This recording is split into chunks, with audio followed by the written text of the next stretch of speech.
Please note all participant lines are in the listen-only mode as of now. There will be an opportunity for you to ask questions after the presentation concludes. Please note that this call is being recorded. We request that you to mute your line except when you're asking a question. Going on slide number 2, some of the statements by the management team in today's conference call may be forward-looking in nature, and we request you to refer to the disclaimer in the earnings presentation for further details. The management will also not be taking any specific customer-related question or confirm or deny any customer names or relationship due to the confidentiality reason. Please refrain from naming any customer in your question. Now I will hand over the floor to Mr. Kapil Singh. He is the Head of Consumer and Digital Commerce Research, India, and Lead Auto Analyst at Nomura. Kapil, please go ahead. Thank you. Good day, everyone. To take us through the Q1FY23 results and answer your questions with us, we are pleased to welcome the management team from Sona Comstar.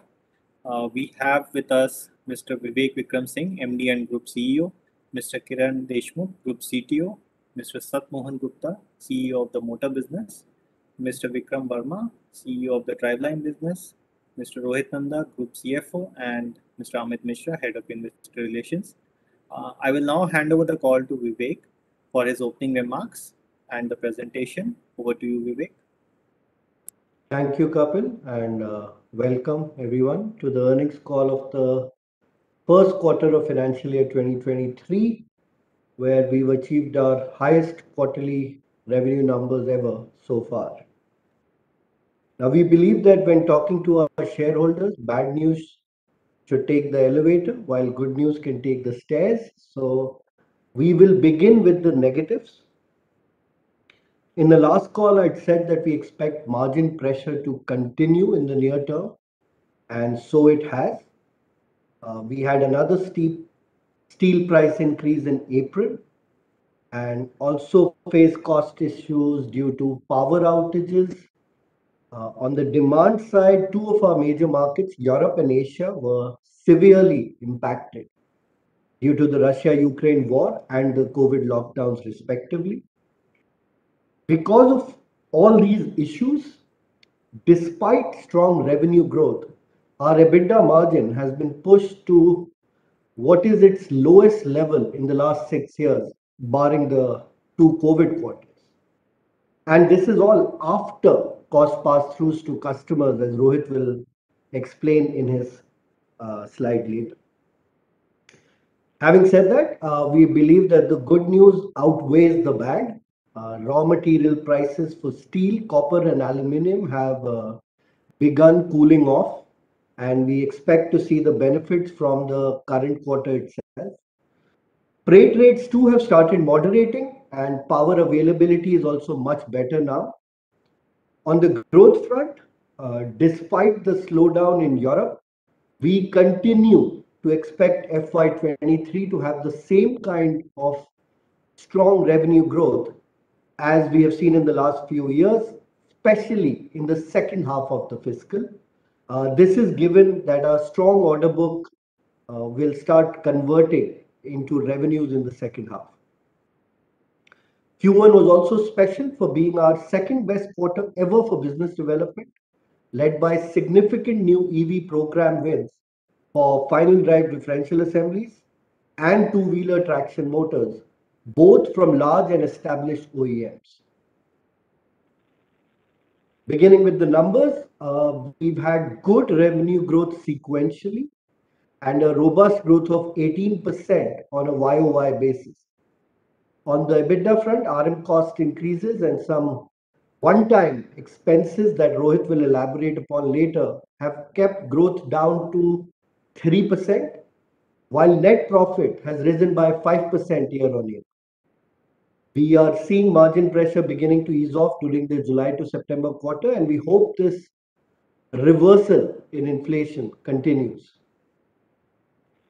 The revenue growth has once again been led by our BEV revenue, where we have grown by 68% and reached 29% revenue share in this quarter. As I mentioned in my opening line, this was our best quarter from a revenue perspective. Our growth becomes even more remarkable when seen in the context of our industry. The automotive industry has gone through an unprecedented, and I know this word gets tossed around very lightly these days, but I use it sparingly, and this fits the occasion, that it has gone through an unprecedented tough run for the last 3 years. In fact, at 18 odd million of light vehicle sales, Q1 sales were merely 12% higher than Q1 FY21, which was the very height of the COVID pandemic. When we compare on a YOY basis from where we were last year to now, global light vehicle sales have declined by 17%, while we have outperformed by delivering 18% of purely organic growth in the last year. All credit, as always, to Vikram and Sat for their leadership and our fantastic teams that keep delivering against all odds. Now an update on our biggest strategic priority, electrification. Our BEV revenue share has increased to 29%, and in absolute terms, this has grown by 68% to over 1.6 billion rupees in the last quarter. We continue to build on our EV order book, and in Q1 we have added 6 new EV programs from 4 new EV customers. To enumerate them, in India, we won a motor program from a new age electric two-wheeler customer, one EV differential gear program from a CV customer, who's an existing customer for their ICE business, but are new EV customers. Internationally, we won an order for a unique non-differential drivetrain part from an existing large global EV customer.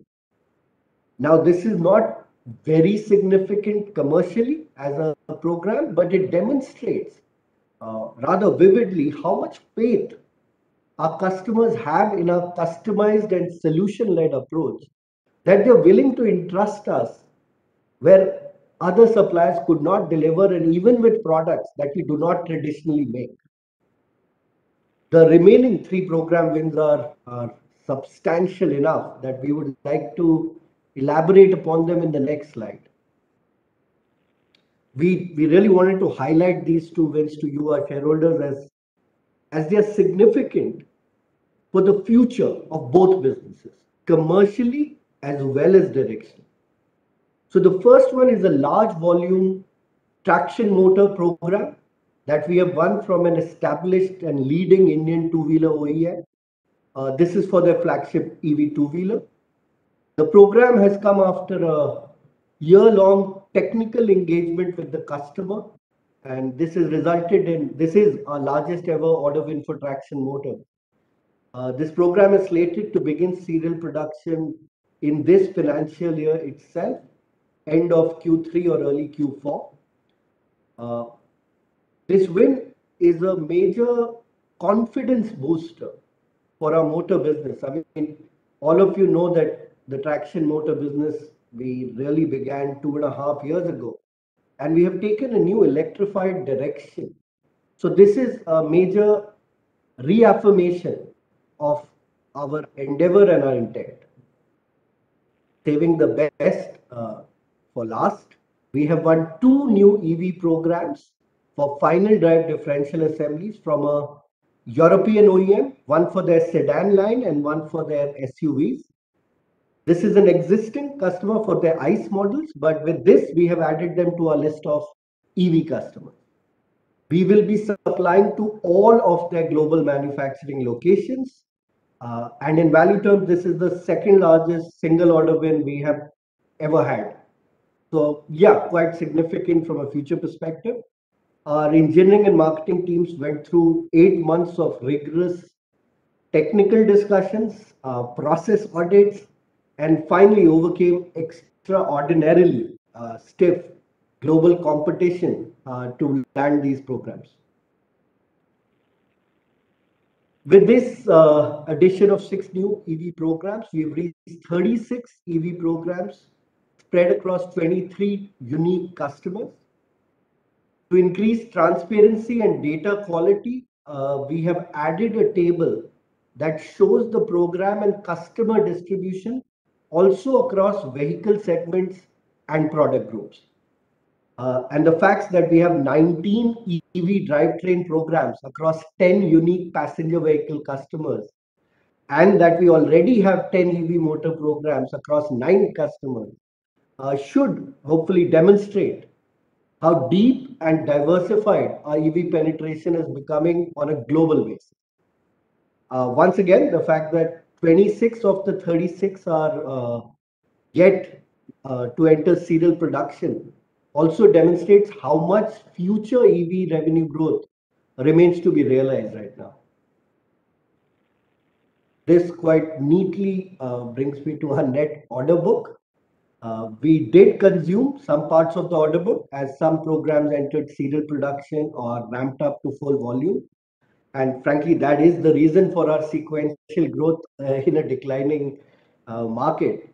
And as I mentioned before, this was the second best quarter for new wins. And with the addition of 28 billion worth of new orders last quarter, at the end of Q1FY23, our net order book has expanded to 205 billion rupees.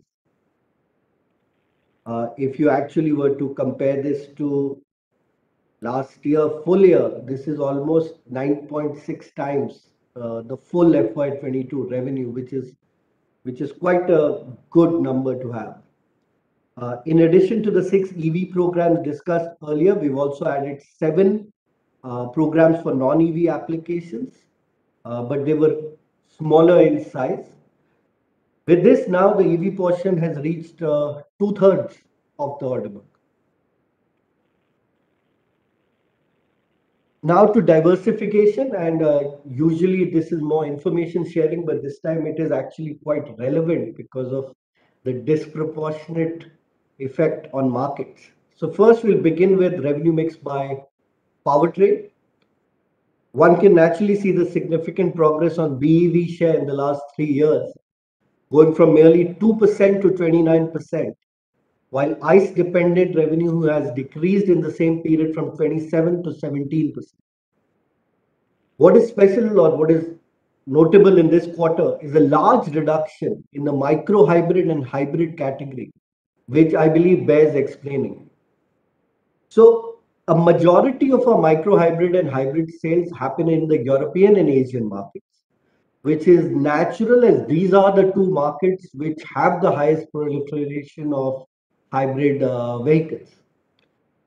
And as the next slide will show, this quarter sales in both these markets were severely impacted due to the Russia-Ukraine situation and the inflation in Europe, and due to the stringent COVID lockdowns in China. As you can see in this chart, Europe and Asia, which constituted around 40% of our revenue in FY22, were reduced to only 21% in Q1. And at the cost of repetition and of perhaps sounding like we are beating our own drum, I think this chart truly reveals the resilience of our business model. It truly tells one that why is a diversified revenue mix important, that despite the fact that we had such a huge drop in our third and fourth largest markets, they nearly halved, we actually managed to grow our revenue by 18% on a total basis. And we hope that it makes our shareholders as proud and pleased as it makes us in the team. Coming to product mix, the same geographic factor is visible as micro and plug-in hybrid starters fell from 26 to 17. The other notable trend here, and that it also repeats itself in the vehicle segment revenue mix, is the happy discovery that traction motors and hence electric two-wheelers have reached 4% of revenue, far ahead of our own internal estimates, to be honest. I think in the last quarter call or the last to last quarter call, I had said that we expect it to be mid-single digits at the end of FY23. We are getting there faster, which is a testament to one, our market share is higher than we estimated it to be, while electrification remains at the same level, but at least for our customers, it is working out well. With this, I will turn the call over to our Group CTO, Mr. Deshmukh, to discuss the progress on technology. Over to you, sir. Thank you, Vivek. Good evening, ladies and gentlemen. Research and technology development is exciting and enthralling, yet it is a crusade of patience and perseverance. R&D is not for short term, it's for long term. Not many changes in its status occur in a quarter. So I'm presenting the same chart many of you would have seen before. For those attending this call for the first time, our technology roadmap addresses two revolutions in mobility: electrification and automation. Our vision is to become a significant player in electric, autonomous, and connected vehicles, and the roadmap displays these very intentions. The map shows our past, present, and future product offerings depicted by the dark area for our legacy and core products, the blue area for the products we developed in the recent years, and the white area for our aspirations for the future. The chart lays out the way forward for our technology development and the acquisition of competencies. Several products in the white region are currently under development in our R&D centers and will move to the blue area as their development fructifies.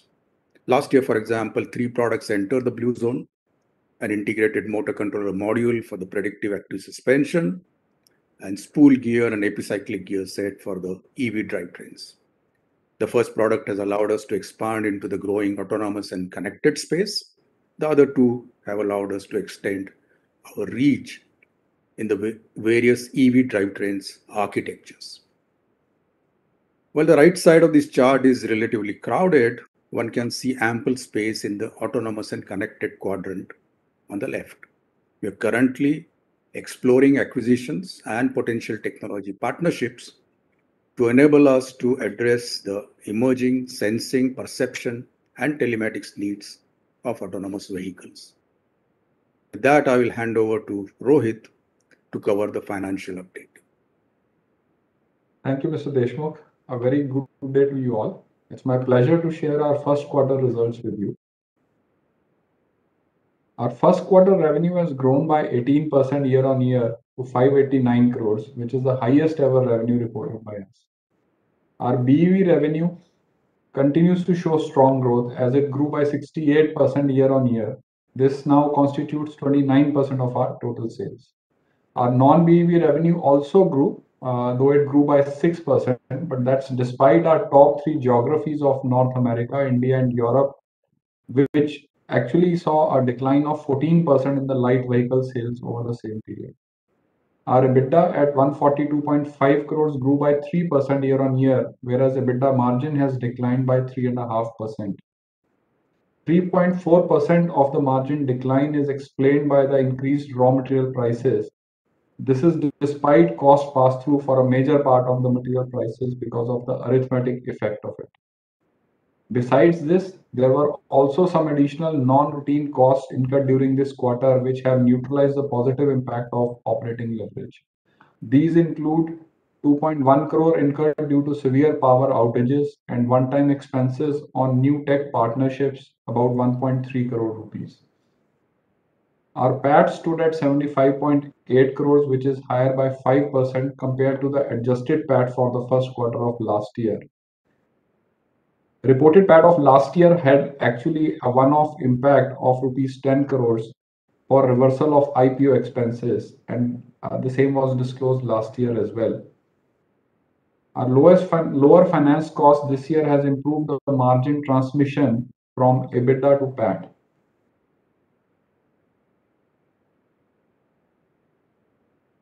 Given that the drop in our margin is coming from RM price inflation, we would like to once again demonstrate how inflation in input prices even with 100% cost pass-through leads to lower margin due to arithmetic effect. And we will do it through this illustration that you can see on the screen. As you can see, for a company with a 55% material margin, if RM cost were to increase by 25%, even with a full cost pass-through, the margin for the company would drop by 560 basis points. The company will make the same amount of material margin, which in this illustration is 55 rupees, but the margin percentage would drop because of the arithmetic effect. Now from the illustration, we move on to how RM prices have actually affected EBITDA margin for Sona. On this slide, we've used indexed alloy steel prices for Sona to show you that while cost of the largest raw material consumed by the company has gone up by 25%, our margin has fallen only by 350 basis points over the same time. It clearly establishes how the company has managed to largely contain the adverse impact of RM price inflation through various measures like cost pass-through, growth, mix, and other cost-saving initiatives like value engineering and value addition. The market news flow, as well as the global macros, along with the spot prices, indicate that we may have potentially seen the highs in the metal prices. And like Vivek has already mentioned in the beginning, if this inference is correct, we should expect the metal prices to come down and for its impact to unfold over the forthcoming quarters. Finally, we move on to the last slide, which reflects our key ratios. We start off with value addition to employee cost, which now stands at 5.9 times. It's shown continuous improvement over the past 3 years, reflecting the strength in the P&L and the ability of the company to withstand shocks. Our return on capital employed now stands at nearly 29%, which is similar to March 20 levels. It has declined from the higher levels we've seen in March 21 and 22 due to increase in the working capital and capex undertaken by the company as we undergo the expansion process. Our return on equity is strong at 29%. However, it is also lower than the previous periods because of the base effect coming from the primary equity issued in the IPO last year. Our net debt continues to be negative, reflecting a significant headroom to borrow in case a need were to arise. Working capital turnover is stable at 3.9 times, confirming that the growth in working capital is in line with the revenue growth. Fixed asset turnover ratio is slightly lower at 4.5 times due to capitalization of some of the new projects by the company. With this, we have come to the end of our Q1 earnings presentation, and I'll now hand the proceedings back to the Nomura team for Q&A. Thank you very much. We are now at the Q&A portion of this presentation. We will now open the floor for Q&A session. If you wish to raise a question, please use the raise hand function allocated at the bottom right of the WebEx page. We will unmute your line and prompt you to speak up. Or you can submit your question via the Q&A chat box addressing to all panelists. Please be reminded to keep your question to a maximum of 2 questions. If you have more questions, please return to the queue. Thank you. Diana, by the time the question queue builds, I'll just ask a couple of questions.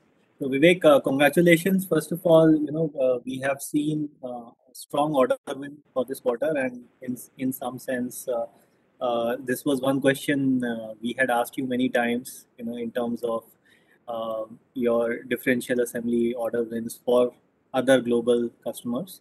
So what more can you tell us about this order in terms of either the segment or why do you think you won this order? That some of that insight would help. So I don't want to give anything away. What we've realized recently is our customers and competitors also read the transcripts of these calls. So we don't want to give any competitive advantage away. But you know what? Also, the spotlight should be on Vikram. He's the man who deserves it. So Vikram, if you want to say something, anything that doesn't get us into trouble, you can share more on that win with Kapil?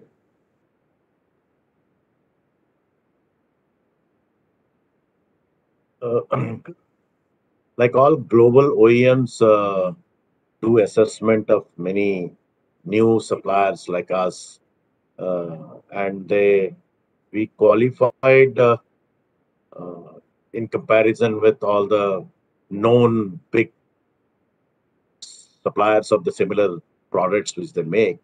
So we were selected to be one of the bidders for this big global OEM.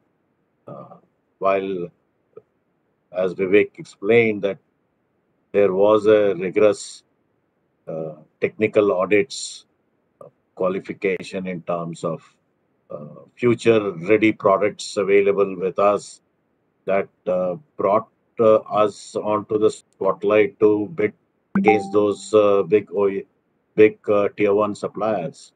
And finally, we won against mostly on the technical ground.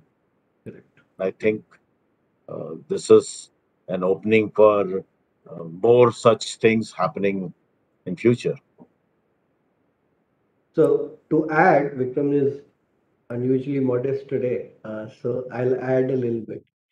One, we have replaced the incumbents who were always the driveline suppliers, uh, which is big deal in Europe, bigger than we've always found American customers easier to enter into than Europe. So this was one big thing.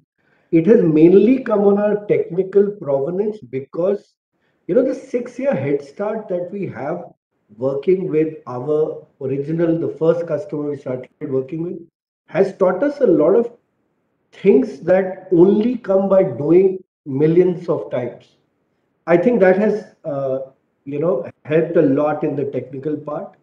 We weren't the best commercially, to be honest, uh, but we still won because technically that advantage was far superior. Okay, that's great to hear. Could you give some more insight when you say technically more superior? What exactly does that mean? I don't even think most people will understand it. It is to do with processes. It is to do the processes of making the final drive differential assembly lighter and able to transmit more torque. In the end, if I had to simplify it, more torque per gram. That's in the end, that's what it comes down to. It can Okay. require many skills. There are some parts of how you put it together which are not as strong. So you change the process of doing it and to make it stronger. So yeah, I mean, we'll be getting into engineering design and metallurgy if I had to uh, answer that. That much is good. I don't think I'll understand too much beyond this. Yeah, second, I also wanted to check on the domestic two-wheeler order that we have won, and there is this concern which is there that there's a lot of competition in motors, and there's so many motor manufacturers. But what you highlight in case of differential assembly as well, that it's not just about the price. So is it the same thing for the two-wheeler OEM order as well that we have got? That it's not about the price that at which you are supplying, but more about the technology that you are giving. So, I mean, of course, as you know, ever since we decided to go public, we have been asked this question hundreds of times. And, some people are skeptical, some people are more believing, but let's understand a couple of things. One, competition will be there. If there is anything that is a high value part, it is going to have competition, it is going to have global competition. We have always had global competition in the two product areas that we were originally in also. We have always been top 10 suppliers, if not top 5 suppliers for the products we make. We are for all of them. Even in this new one, think about it. If you are a vehicle maker and a two-wheeler maker, what is important in the vehicle, to be honest, apart from the battery, the traction motor, the motor controller, and the BMS? I don't know how much more innovation or product differentiation you can bring apart from these four? I'm not saying other things are not important. Seats are important, aesthetics are important, wheels are important. Everything has importance, but there are some products that are more equal than others. Traction motor is one of them. If your entire vehicle differentiation rests on three or four things, won't you want them to be best and not just the cheapest? We are not dealing with commodity parts, and hence just this, oh, it is cheaper, hence will be more. And as we transparently share, our average motor production right now is about 13,000 motors. All of you have the Vahan data and e-two-wheeler data. The market share calculation is not that tough. We like letting the numbers speak for us, and we firmly believe that what we do is who we are and not what we say, what we believe, or what we desire to be. A lot of people will say things, our numbers are there, you can see it. Just the fact that, and we are independent motor makers, we are not aligned with any particular OEM or group or anything. We still tend to win, usually on product quality. Of course, you also have to be commercially competitive. That goes without saying. But yeah, we have again in this case displaced an incumbent global supplier, which is our competition almost always. In life, it is our choice when looking at competition that whether we choose to compete with those we consider above us, or do we look at people who are not as good and then just be happy with where we are. We have taken the first path. We respect competition. We are almost always very, very conscious of any new competition coming. And we believe it's great. Competition forces product innovation. It makes us better. It makes our process iterative. It makes our board, our shareholders question us and makes us want to improve. So yeah, I'm sure it won't end the questions on competition, or as I've learned a new phrase, right to win. What is your right to win? They keep asking. So, but that's okay, right? I mean, we'll keep doing, and hopefully what we do will prove the skeptics wrong and the believers right, and that's the way we want it to be. Okay. Thank you, Vivek, for the detailed answers. Yeah, Diana, we could take the Q&A. Okay, I will go through those participants who have raised hands. Just a reminder that please keep your question to 2 question minimum, and then you can go back to the queue. We'll start off with Gunja Priyani. Hi, Gunja, your line is unmuted. Please go ahead. Gunjan Priyani. Yeah, hi, can you hear me?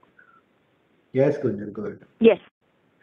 Okay, so thanks for taking my questions. I just had a couple of, clarifications. Firstly, on this two-wheeler, clearly a pretty big win. So I remember when during the last conference call, we had spoken about 6-7% revenue share coming from this category by the end of F23. Do we think that this category can be even more meaningful, given this is a quite big win? So how should we think about the ramp up of this segment in terms of revenue contribution?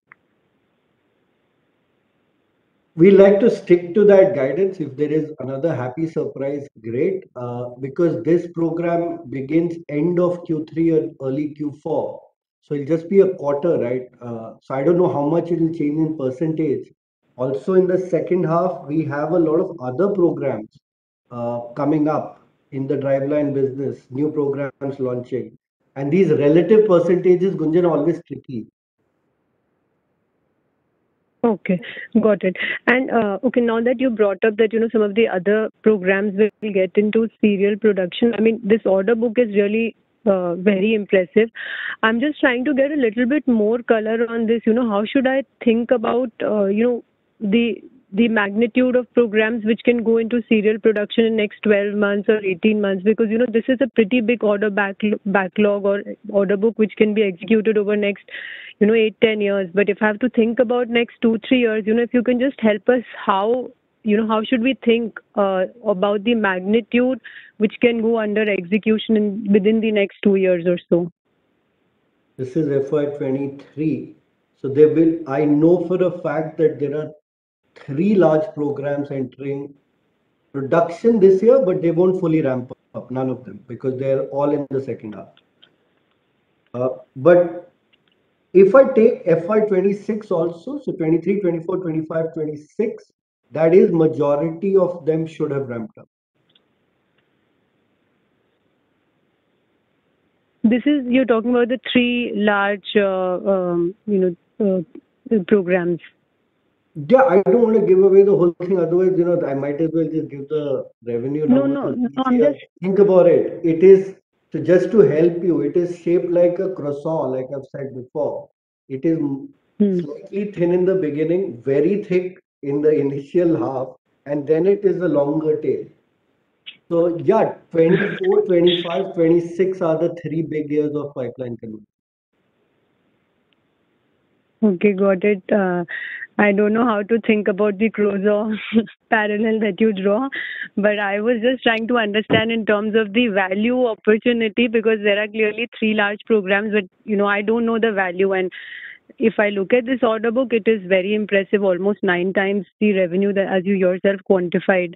But anything that you can help us understand, 20%, 30%, what goes into execution within the framework of next 3 years, 4 years? I mean, I'm fine if you give if you give by F26 as well. Prateek, would you be able to help with that? I wouldn't know this number top of my mind, but I know the 3, 4 big programs, and not the one that we talked about today. One of the motor ones is in that, but there are 2 very large differential assembly programs that are going into production in FY23. They won't fully ramp up, but yeah, second half has 2 big new programs and the motor, so 3, yeah. Prateek, can you give a percentage, rough percentage or range, FY23, 24, 25, in these 3 years, how much of this pipeline is getting into production? I'll need to just calculate it. Okay, so we'll try and get back, but my estimate would be that maybe almost half. Sorry, almost? Half. Okay, got it. And the last question maybe from my side is the market shares that you usually give us some sense on, maybe diff assembly, motor, how have we trended? I know quarter to quarter these are not numbers that I should bother with, but directionally if you can give us some sense. Is it progressing in terms of gains still within across segments, particularly the diff assembly? Yeah, that's, I think it's where it was, because nothing material has changed. So yeah, it is where it was. Motor, what had I said? 15% odd. I would think it would be slightly higher. So I think let's be on the safer side of it and continue to say 15. Also, if you know this quarter, no, some incumbent electric two-wheeler makers did not produce enough. I guess the ones who were affected more by the China lockdowns, and hence we may have a temporarily higher market share because of that factor. Because our customers have a more India-centric supply chain. So I think that right now it's much higher than the 15% number, but I think we'll stay at that for the longer term guidance. Okay. And Rohit, just tax rate, if you can give us. Gunjan, Okay. I'm sorry. We would like to keep the question to 2 only for each participant. Please go join back the queue.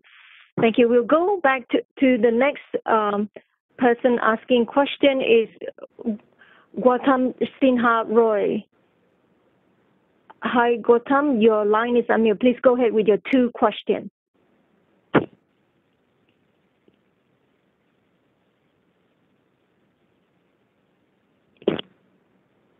Hello? Okay, so we can't hear you at all. Can you please speak up? I guess if not, we'll go to the next speaker, next investor, Army Pirani. Army, your line is unmute. Hi, thank you. Can you hear me? Yes. Very Yes. good. Go ahead. Yeah, thank you. So my first of all, thanks for continuing to give the impact of RM and how it impacts margins. I think that is something which is very useful. But my question was on overall EBITDA and EBIT growth versus revenue growth. So I mean, it looks like other expenses have seen a lot of inflation. So if you can help us understand what is happening there, because EBITDA growth and EBIT growth is actually quite muted compared to the overall top line growth.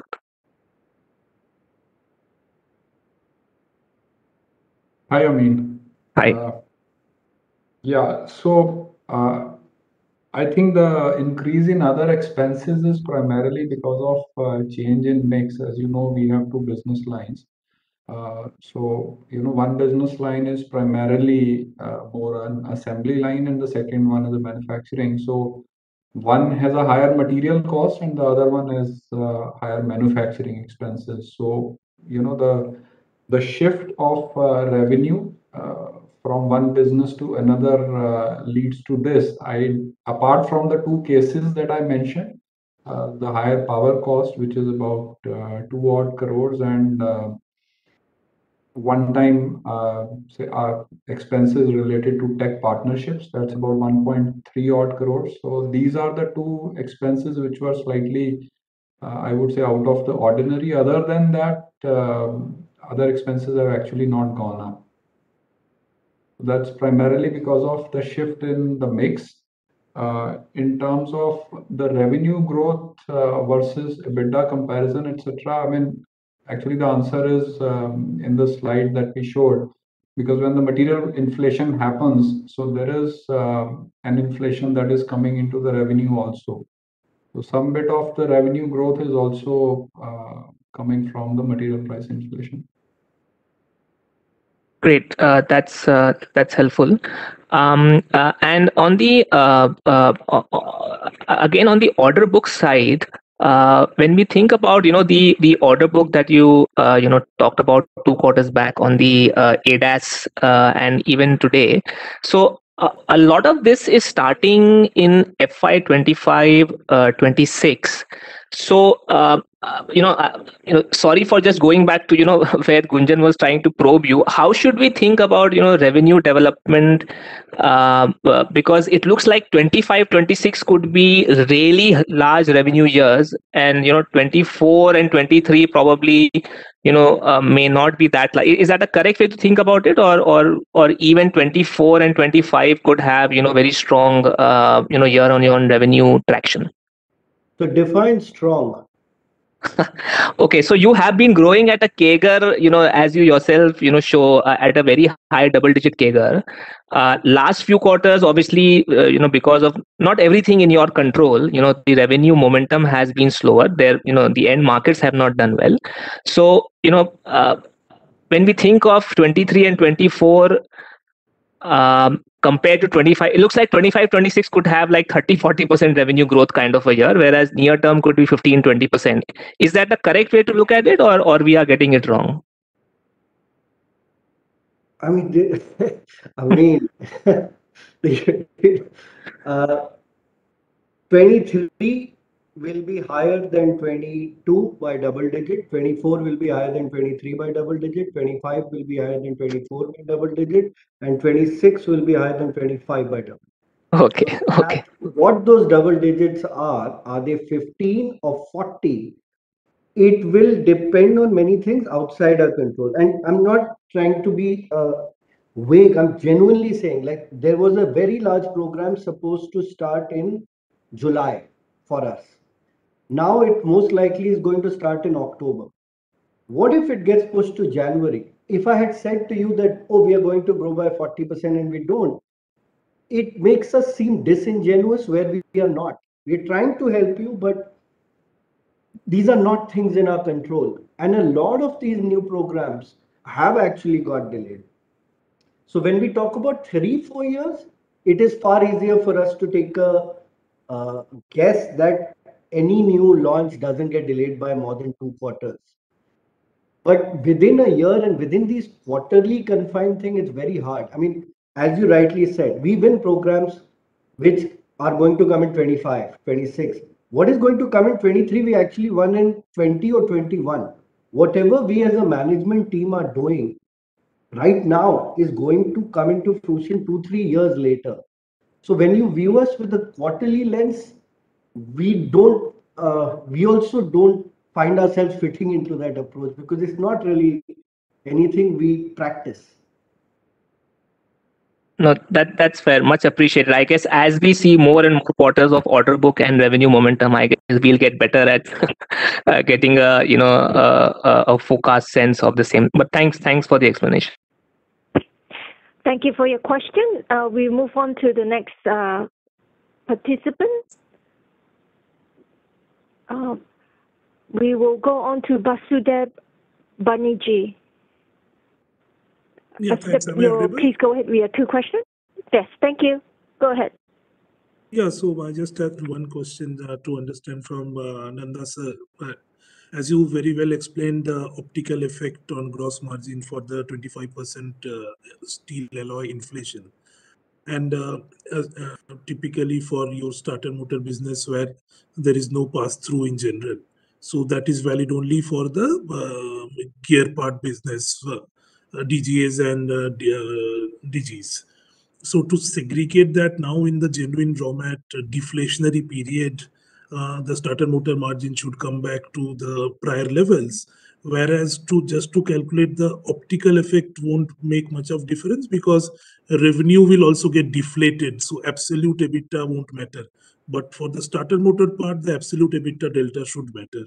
So if you can help us to segregate in that way and if you can explain that aspect.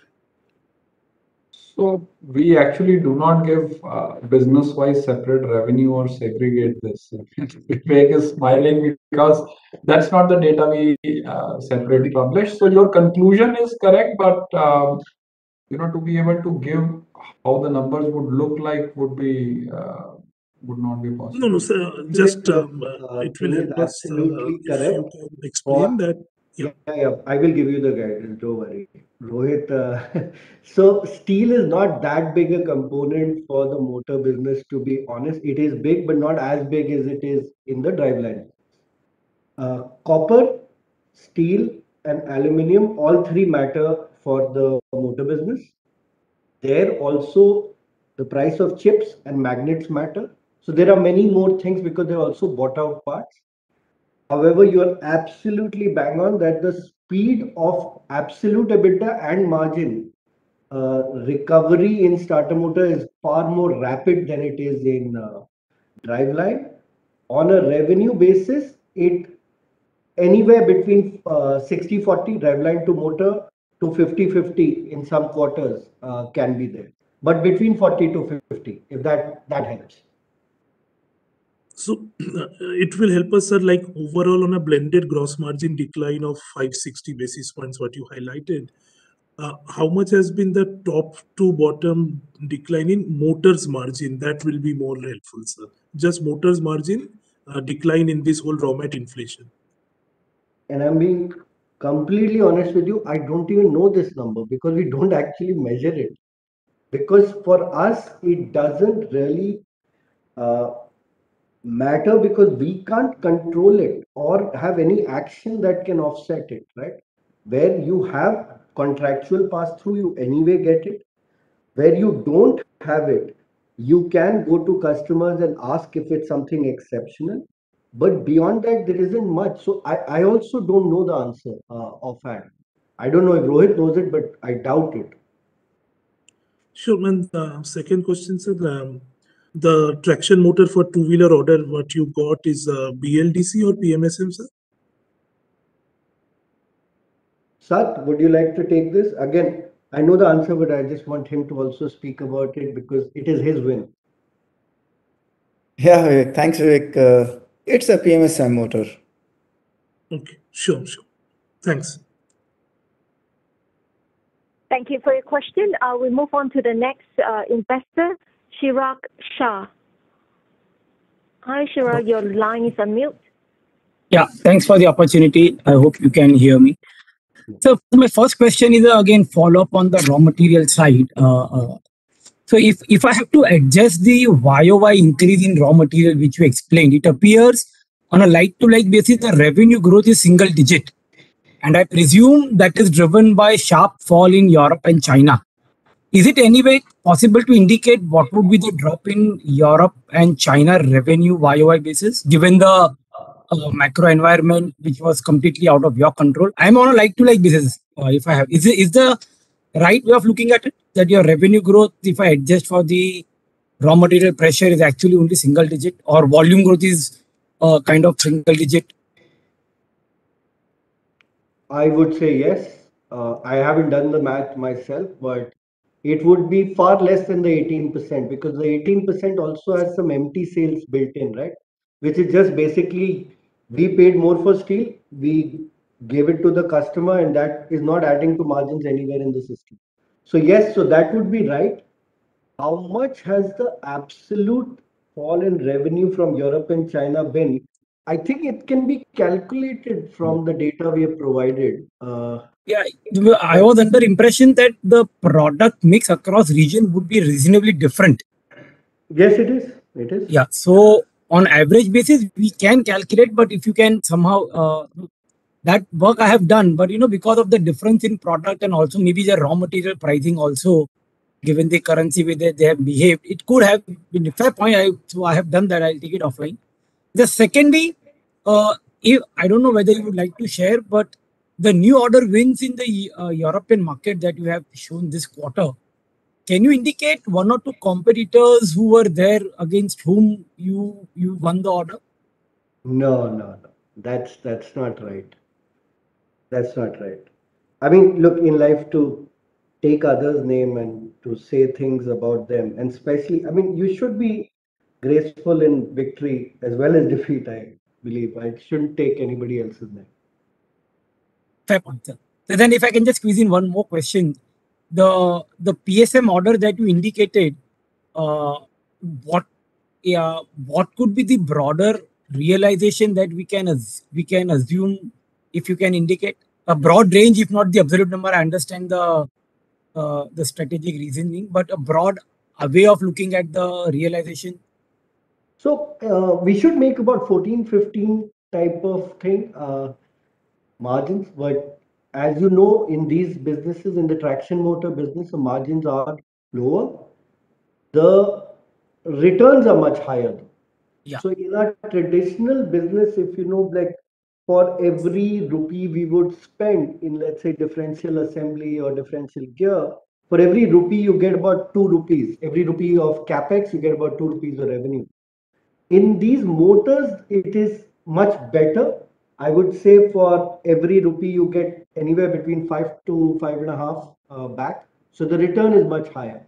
And as management, we have to try to balance growth, margin, and return, all three.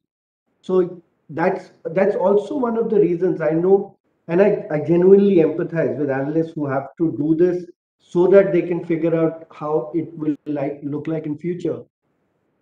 We don't do it because for us it has to be a basket where we take a decision, right? There'll be some which will be high growth, low margin, but high return. There will be some which are high margin, but lower return. And you have to balance this to make the company's performance better. So I was more referring to realization per unit, something of that, because I understand the business model. It's a high return, high asset turn business, so margins would be lower. Revenue per unit up keh rahe ho? Per unit, yeah. Okay. Broader range, how to look at that? Yeah, it will be in the range of 12 to 14,000.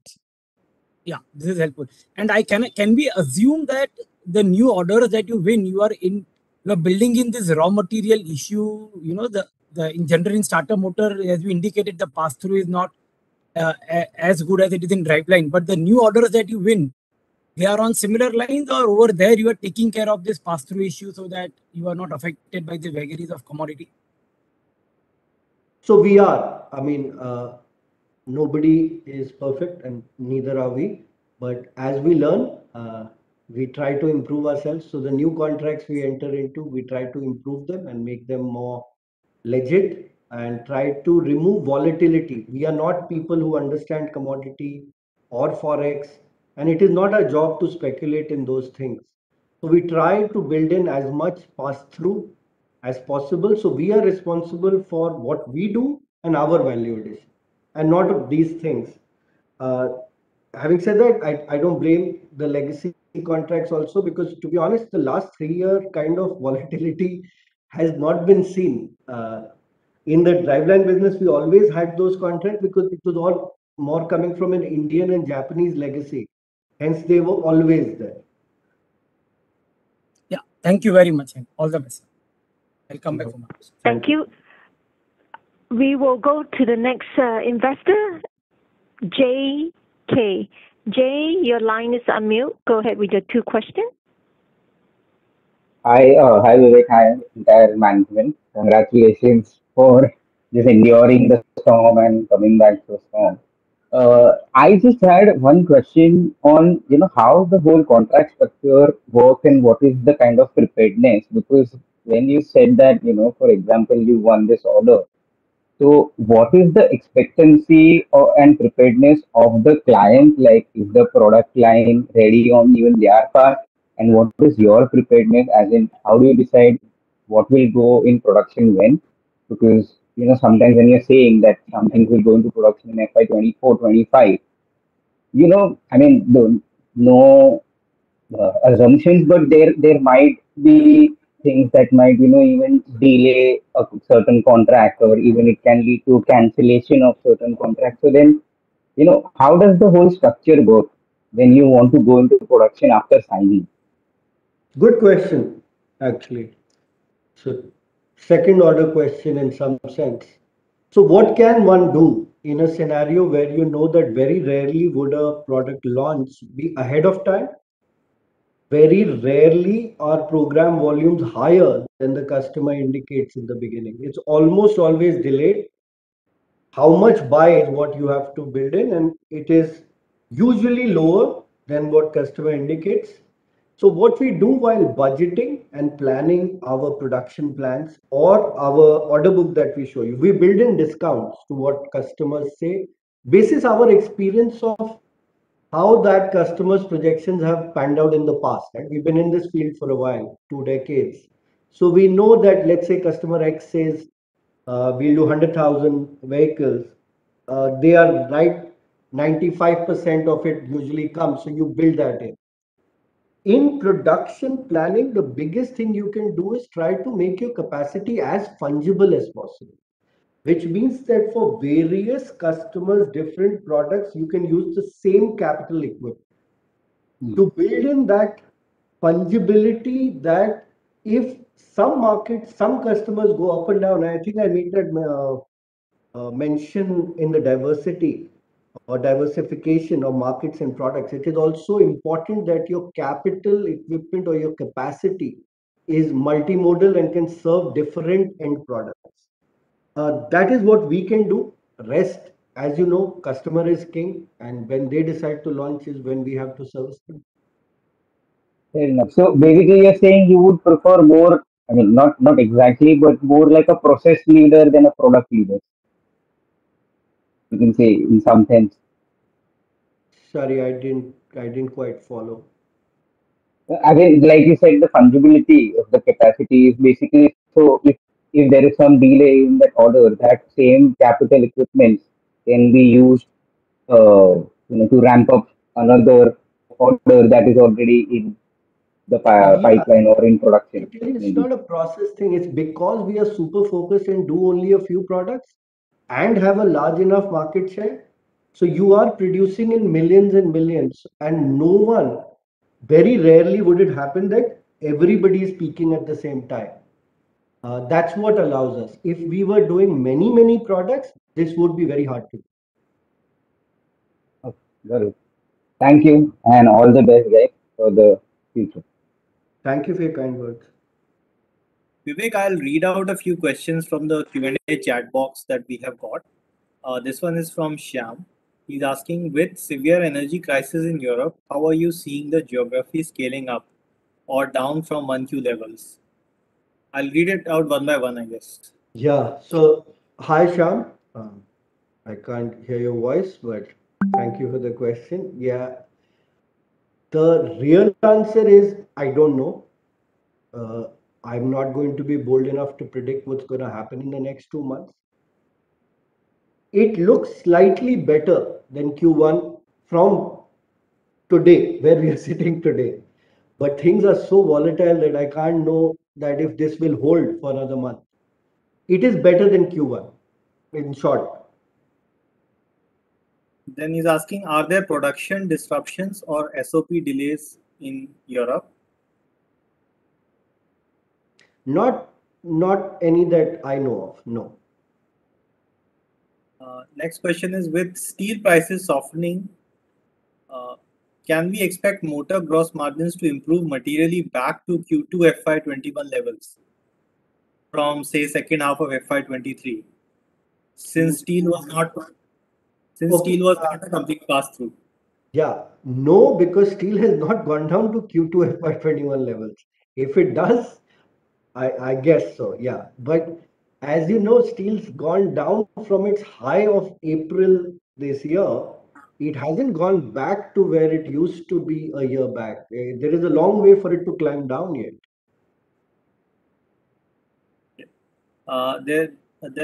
Next question is from Gautam. He's asked, DA has grown 37% YOY. How would have ICE DA business grown? We don't have an ICE DA business in passenger vehicle. Traction motor order wins. Is this including controller? 913 crores would imply what level of wallet share? Sorry, is this for that specific program win Yes. that we indicated? Okay, one, it is addition to order book only. In this case, this will be the lifetime value because it is, it is beginning in FY23 and definitely it's not a 10-year program. No, there is no controller in this. Okay. And they have also asked, what is the wallet share in this? Maybe they are asking share of business. Sat? It's very difficult to. Yeah, I mean, for a product part that is not even in production today, to know exactly what is the wallet share 2 years later is kind of tough to predict. We don't even know what the customer will end up actually selling 2 years later, right?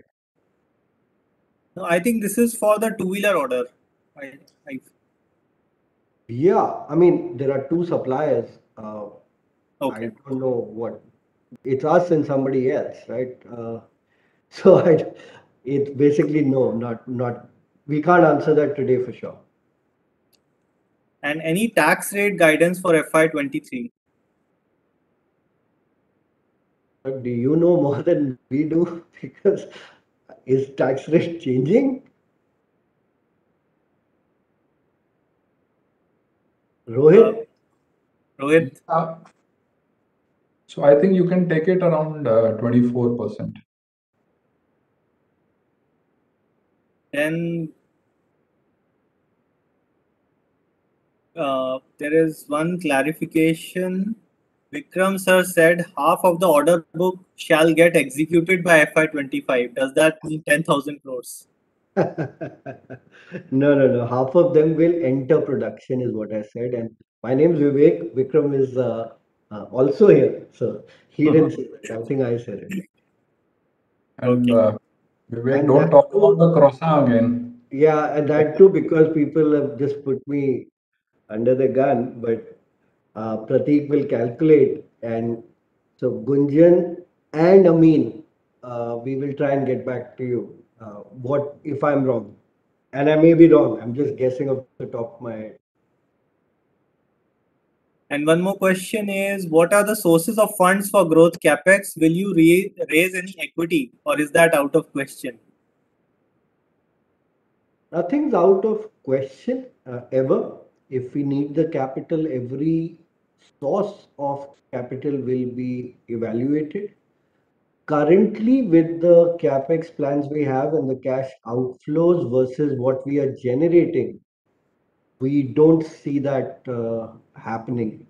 So unless we were to do an acquisition, uh, I doubt that would be. So there is nothing like out of question. It's just not required. Okay, and then is there any impact of global recession on our order book in the upcoming quarters? I mean, if there is a global recession, it would be the most predicted global recession of all time. And the impact on the order book would be that in the near term, not enough will convert. It will be product launches may get delayed. The sales schedules that we have estimated would get compressed. So yeah, I mean, and I don't know how severe the recession would be if it does come. So maybe it's just a vague way of saying that I don't really know how bad the recession. If we have a recession like 2008-9, all bets are off. You would have far more problems to think about than just how much of the order book is converting. I hope it doesn't come or get that severe, but we will see. All we can do as management is try to control the factors that are in our control, which are our actions, right? We can manage our costs better. We can try that the decisions that are irreversible and require a cash outflow, we are very, very, very cautious on those, and we already are. Reversible decisions will continue to be agile and move quickly.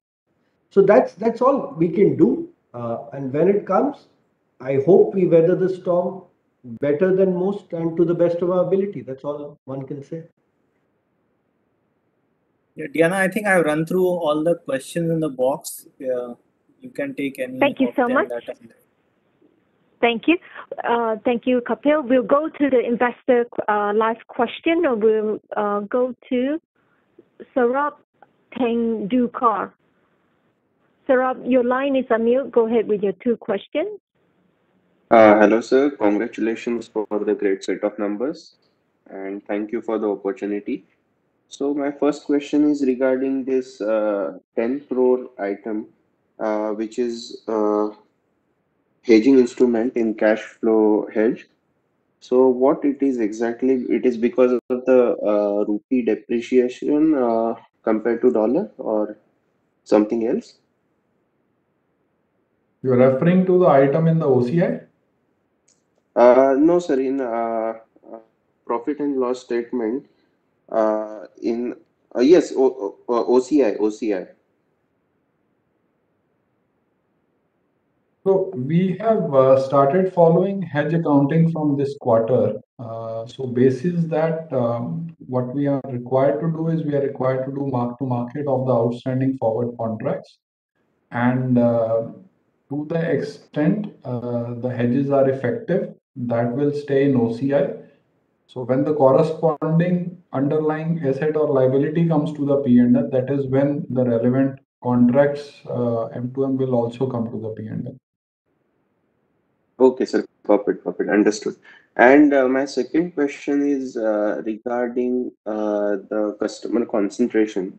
So I just wanted to know if these OEMs will start insourcing the electric motors, which is around 50% of the total cost. So and also the electric drive units. So, do you see any risk associated to it? Because we have like top 10 customers are contributing around 80% of the revenue. So we have customer concentration. So you see that risk? So instead of, I'll try and answer this. So you have to understand the context of our industry, right? Every company reflects the industry it serves or operates in. We are not an FMCG or a B2C player who will have thousands and millions of customers, right?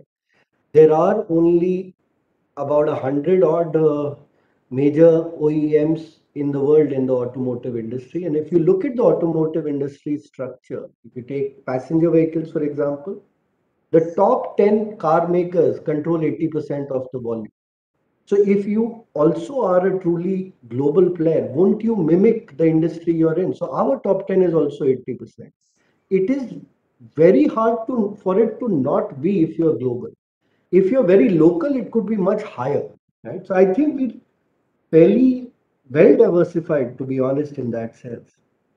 Second part of your question, or the first part, was insourcing. Again, this is a historical context that insourcing versus outsourcing has existed in our industry for the last 70, 80 years.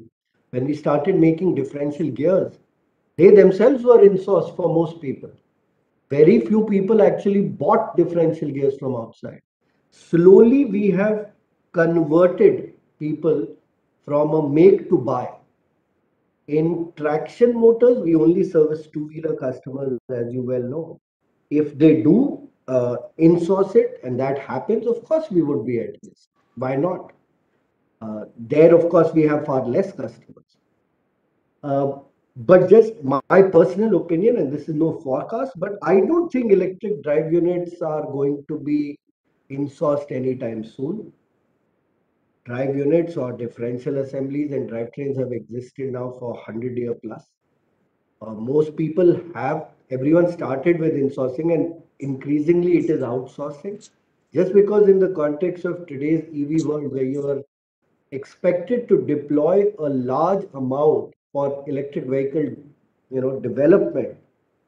As an OEM, if I were an OEM personally, I would be more focused on how can I design and develop a much better vehicle and then sell, service, and distribute it, rather than worry about, oh, let me try and make differential gears on my own, because capital is not infinite. If you have, it is a capital allocation decision for the OEM. So that's my humble opinion. Will it be correct or not? Time will tell. Our revenues will tell, and performance will show if it is true or not.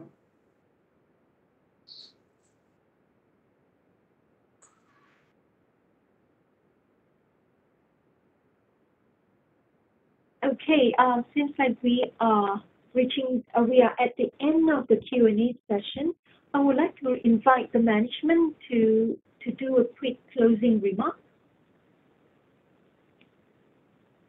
Oh, okay. So, thank you as always. I'd like to thank all of you for giving us your valuable time.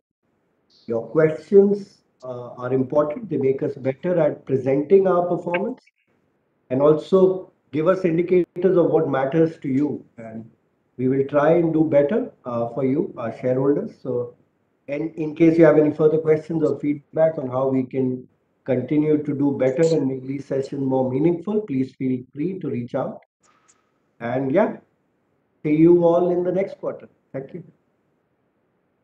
Thank you, everyone, from the management team, and I thank all the investors for joining the call. Diana, we can close it now. Thank you. Thank you again. Thank you, everyone, for your time. You may drop off the line. Have a good evening.